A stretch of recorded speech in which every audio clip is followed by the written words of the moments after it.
જંબુસર તાલુકા પંચાયત કચેરી ખાતે યોજાયેલી સાધારણ સભામાં કારોબારી સમિતિ અને સામાજિક ન્યાય સમિતિની રચના કરવામાં આવી હતી।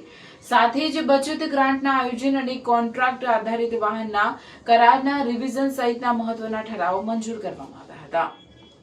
જંબુસર તાલુકા પંચાયત કચેરીના સભા હોલ ખાતે તાલુકા પંચાયત પ્રમુખ કિરણબેન સંજયસિંહ યાદવના અધ્યક્ષસ્થાને સાધારણ સભા યોજાઈ હતી।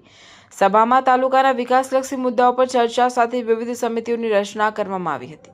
કારોબારી સમિતિના અધ્યક્ષ તરીકે હરીશચંદ્ર કનુભાઈ પટેલની વરણી કરવામાં આવી હતી, જ્યારે સમિતિમાં વંદનાબેન ગોવિંદભાઈ ઓડ, સુશીલાબેન સહદેવભાઈ સોલંકી, રંજનબેન સુરેશભાઈ ગોહિલ, ગંભીરસિંહ હનુમાનસિંહ મકવાણા, હસુમતીબેન સંજયભાઈ પઢિયાર, સપનાબેન નીતિનભાઈ પટેલ, બાબરભાઈ સુરસંગભાઈ રાઠોડ અને મીનાબેન રમેશભાઈ વસાવાનો સમાવેશ કરવામાં આવ્યો છે।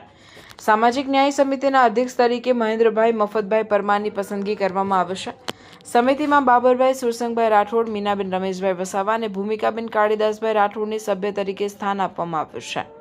સભામાં બચત ગ્રાન્ટના આયોજન અંગે મહત્વપૂર્ણ ઠરાવ મંજૂર કરવામાં આવ્યો હતો। ઉપરાંત કોન્ટ્રાક્ટ આધારિત વાહનની મુદત પૂર્ણ થતાં તેના કરારના રિવિઝન અંગે પણ નિર્ણય લેવામાં આવ્યો હતો। તાલુકા પંચાયત પ્રમુખ કિરણબેન સંજયસિંહ યાદવે જણાવ્યું હતું કે તાલુકાના સર્વાંગી વિકાસ અને જનહિતના કાર્યોને વધુ વેગ આપવા માટે તમામ નિર્ણયો લેવામાં આવ્યા છે। હું કુલદીપસિંહ દેવેન્દ્રસિંહ યાદવ, પ્રમુખ ભારતીય જનતા પાર્ટી જંબુસર તાલુકા।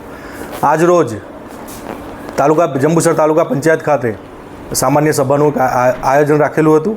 એ સભામાં કારોબારી અધ્યક્ષ અને કારોબારી સમિતિની વરણી થઈ અને ત્યારબાદ ન્યાય સમિતિના અધ્યક્ષ અને ન્યાય સમિતિની વરણી કરવામાં આવી અને ખૂબ જ શાંતિપૂર્ણ રીતે ભારતીય જનતા પાર્ટી શિસ્તને વરેલી પાર્ટી છે, તો ખૂબ શિસ્તબદ્ધ દરેક સભ્યોએ મતદાન બેસી અને બંનેઓને આવકાર્યા અને ખૂબ જ ઉત્સાહથી આમાં દરેક સભ્યો હાજરી આપી અને ભાગ લીધો।